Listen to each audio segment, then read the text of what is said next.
खातून के कहने पर कुछ उसने किराया भी दिया। वो उस ताजर के पीछे गए और वापस आके खबर दी, कहने लगे कि ये तो 2-3 साल बीत गए, इसने वहां भी शादी की हुई है, तुझे बताया ही नहीं। बीबी बड़ी समझदार थी, हौसलामंद, जीरत, उसने शोर नहीं मचाया।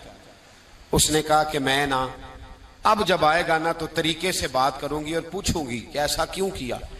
और ये भी उसने आके बताया कि अगर तेरे साथ निकाह के बाद उसे औलाद नहीं मिली तो औलाद वहां भी कोई नहीं, ये मुकम्मल तफसीलात। अब जब इस दफा खामंद आया तो आते ही वो बीमार हो गया, कमजोर होने लगा।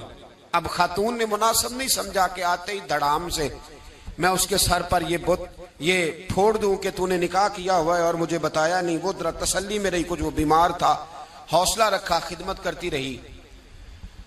कुछ दिन गुजरे तो वो ताजर इंतकाल कर गया, फौत हो गया। अब राज खुल न सका।